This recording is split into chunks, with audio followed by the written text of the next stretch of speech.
Oh, hello there, and welcome to Phil Talking Dear 20. That's right, the world's laziest YouTuber is officially back from a lengthy hiatus to discuss OGL drama, which is tiring. Um, Tiring for me simply as a massive RPG, TTRPG fan, but it must be absolutely awful for all of the creators out there who have built and established and sweat, blood, tears, effort into building successful businesses. This OGL drama isn't going anywhere. It is developing on an almost hourly basis. It's definitely on a daily basis. To recap where we've got to, Wizards, Hasbro, actually, let's be fair, Hasbro and the upper echelons of Wizards of the Coast decided D&D didn't make enough money. That's right. They felt that a game that made like what, 1 billion in profit or something absurd, massive amounts of profit, didn't make enough profit, and the CEO lady was like, we need to monetize this shit out of D&D, namely players. So 5e players, get ready to shill that YouTube money elsewhere. There's been rumours of subscriptions. There's been suggestions of AI games masters. Those are just rumours. They are. There's a EA gun to my head. No, those are just rumours at this stage. But it's very clear from actual leaked language that they really want to try and lock down their community base. They want to get more money out of players because at the moment they can only farm GMs for money, because obviously as a GM you buy adventure paths and you share that with your gaming group if that's how you run your games. If you don't buy adventure paths and you homebrew everything, you're still probably buying the rule books. And they want more of your cash money. Now, where we stand right now, there's been yet another update, because the initial document that they put out, which they said was a draft, which clearly wasn't a draft, it was very much what they were going to try and sledgehammer into the community's face, absolutely pissed us all off right royally, because it was horrendous. They were basically going to make themselves a absolute monopoly powerhouse. They were going to pretty much cripple small medium creators, and they were going to tax the living crap out of the big people in the community. This, in theory, although with Pathfinder 2e being clearly quite unique, I think Paizo would stand a very good chance of not being affected. But still, if you're Paizo, they can't take the risk, and they're not taking the risk. You've probably all heard the war cries about orcs coming over the horizon. And at the moment, it stands with Paizo that they are looking to create a open and inclusive and free for perpetuity license called Orc, which has around 1,500 small to medium-sized creators and third-party publishers very interested in being a part of. It's very early doors. Lawyers are lawyering up, as they say, to make sure that they can create something that's cast iron and watertight. The gist of all of this for the community is we have got at least a few more months of turmoil and upheaval. In fairness to Wizards of the Coast, their initial responses were utter trash. After all, we didn't lose, but neither did you. Everyone's a winner here. Not sure that's necessarily the case. I think they very much took a hammer blow when shed loads of people left D&D Beyond and took their money, which obviously put the cat majorly amongst the pigeons. It's a small victory in what's going to be a longer war. And the war may get very legally and may get very court orientated they if Wizards of the Coast, Hasbro, really want to try and lock this down. Even their newest release, this new one that was late yesterday, well, very late for me yesterday because I'm UK based, but effectively yesterday for America, where they talked about how they are going to put limited but important content into a creative license so that it is free for perpetuity, but that's very limited. It's probably going to be enough for a lot of creatives and a lot of third parties to make and use to create content, but it's not a guarantee because there are still some slightly suspicious looking loopholes and clauses that suggest that they would be able to amend certain things within the current 1.2 playtest. Now, they've said that it's not a playtest, they're using that language because it's familiar to us as a community. And they are saying, look, we're going to continue working and developing this. All this community wants is very simple, because this is an important part of this problem.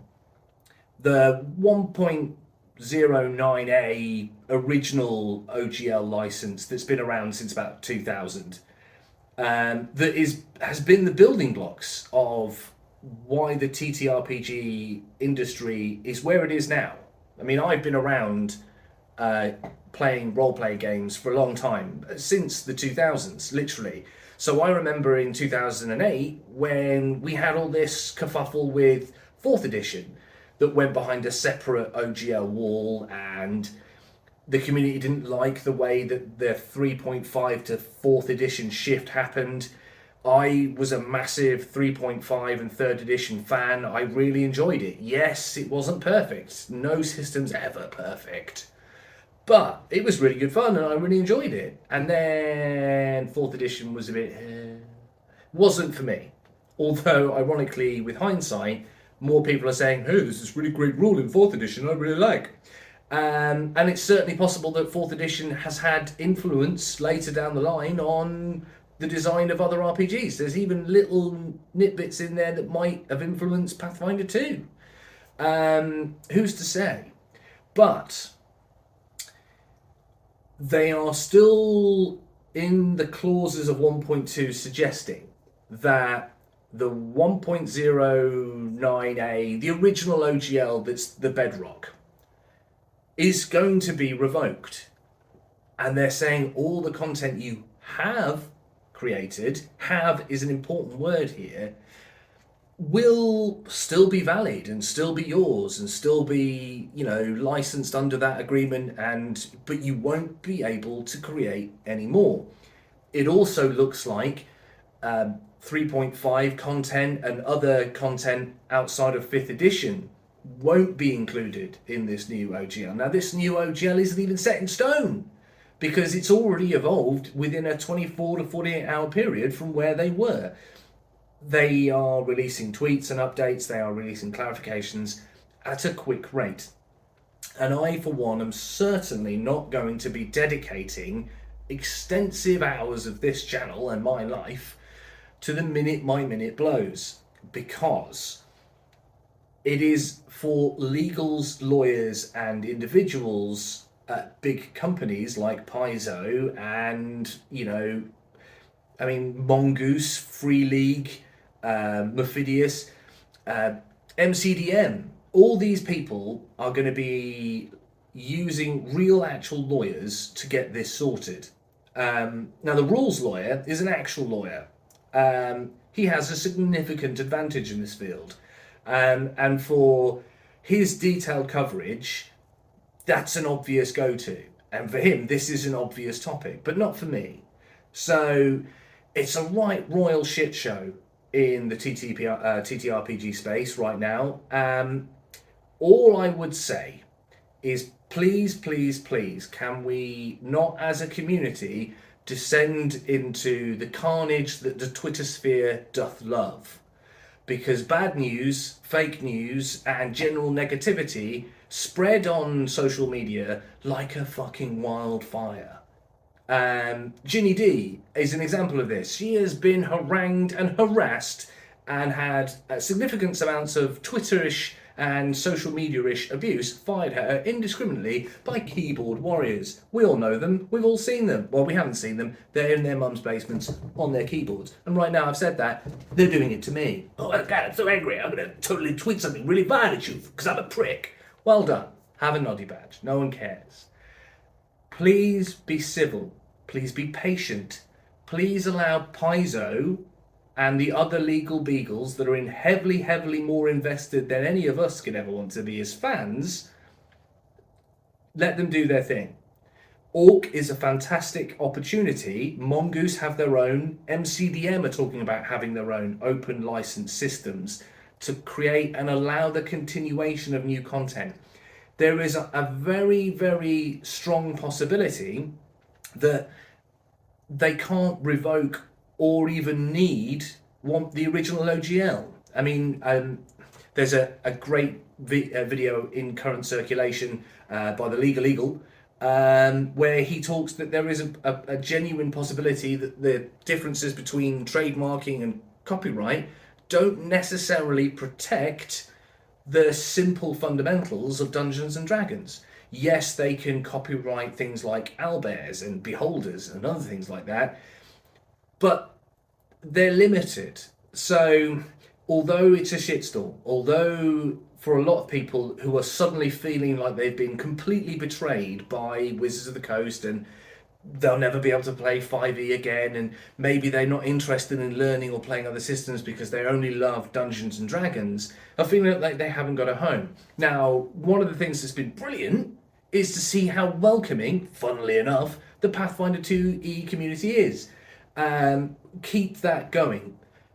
Keep helping, keep providing support, keep saying nice things to people. This whole attitude of, oh, well, we've always said that Wizards of the Coast are douchebags. I've said that, and they are, but it's not helpful right now because I remember how angry and despondent I felt when, as far as I was concerned, Wizards of the Coast shafted me with 4th edition. Luckily, Paizo came along and said, hey Phil, Pathfinder 1, and I went, ooh, and then I played that. Now, for me, that was easier because Paizo's Pathfinder 1 was very analogous to 3.5. It was 3.75, for crying out loud. That's what it was. So it was very easy and very, very similar. It just a bit refined and tweaked where it needed to be. It's just a bit more balance, a bit more thought, a bit more refinement and player feedback orientated kind of development. But it was 3.75 and I was really happy with that. But 5e to Pathfinder 2e, although they are similar, they are not the same. And that's not to say you won't be able to learn it. That's not to say it's not the game for you. But it isn't the same. And it is going to take some adjusting, and it is going to be emotionally harder for a lot of really, really endemic, really, really kind of honed in 5e only players to expand from this. Now, what this actually presents to us as a community, let's talk about something positive for the love of God, is this. Lots and lots and lots of people, probably millions right now, are thinking, oh, well, if I'm not playing 5e, what am I playing? And there's loads of great games out there. There's been loads of great games out there for years. Zweihander, Starfinder, Pathfinder 2, Pathfinder 1. Just to name but a few. What else is there? The Shadows of the Demon Lord. I hear great things about that. What else have we got to... any of the games by Mephidius, you've got the Aliens RPG, if you want to be terrified and murdered horribly as a player, because that's what will happen to you, because it's aliens. You've got Monty Cook's system, the Cypher system. There's loads, already loads. And that's before we get this new generation that's coming. We've got MCDM as we speak, Matt Colville with his crazy tweets where there's just a handful of pictures of him going, we're trying this, we don't know what's going to happen. And then him being like, it didn't work, but it's cool. So he's like foaming at the mouth with excitement to create new and cool content, which I'm gonna be interested in. I'm not gonna lie, because it's gonna be something new. Pathfinder 2 is gonna be a core of what I do because I love it as a system. But it doesn't stop me playing other games. 5e, if you are a fervent and passionate 5e player, don't stop playing 5e. Just don't give Wizards of the Coast any more money until they protect the community. And that's all we're asking. The original OGL doesn't need changing. The reality is it might never have been needed, and we were all just paying them a courtesy out of being polite. That is going to have to be settled. And Wizards of the Coast and Hasbro do not look like they're backing down. They look like they're scaling down, but they're not backing down. So stop giving Wizards of the Coast money. Do not hurl abuse at people who are 5e related just because they're 5e related. The design team do not make these decisions. They don't, right? I refuse to believe that the creative geniuses, and I mean, Todd Kendrick, right, is an example of this. He's not sat at home right now thinking, maybe he is, I don't know. I don't believe he is. I don't believe, as an example, Todd Kendrick is sat at home thinking, I can't wait to rip off all those fans. I think they're all idiots. It's not. It's not doing that. He's not. They aren't involved in this. There are corporate senior executives much further removed from them that are making top-down arbitrary decisions. And when you work for a company, you don't always get to like what they do, but you work for them and they pay you, and that means you have a roof over your head and food on your table. And it's great to have privileges, and it's great to have opinions, and it's great to have principles, but the bottom line is they need to pay their bills.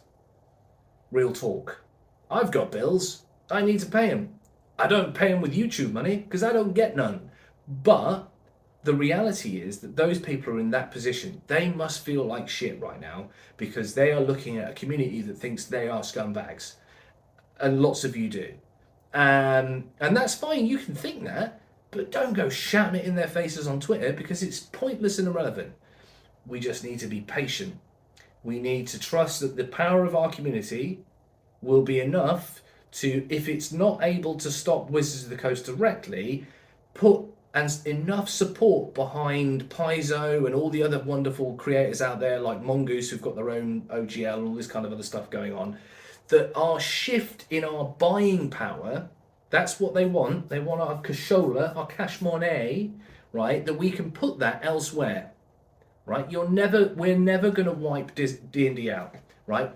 We're never going to see the destruction of Wizards of the Coast. And frankly, you shouldn't want that, right? But if things don't go well for them, they will be forced to change their tune. That's what we need to do, all right? And in the meantime, you need to chill out. Unless you're someone that's directly involved in this, then that's not me being a patronising shill. You'd obviously need to lawyer up and we'll support you in any way we can. But if you're just a part of the community that's a fan, a player, who loves homebrewing with your home table, who loves playing 5e, carry on. Chill out. Take a step back. Let these big players muscle up and put down, all right? We'll still be here. We'll still be playing. Even if the worst case scenario happens and Wizards of the Coast get an awful license and they try and enforce it on the creatives and the third parties, the chances are none of them are going to sign it. That's the reality. Cobalt Press have already said, if it's shit, we ain't signing. Because why would you?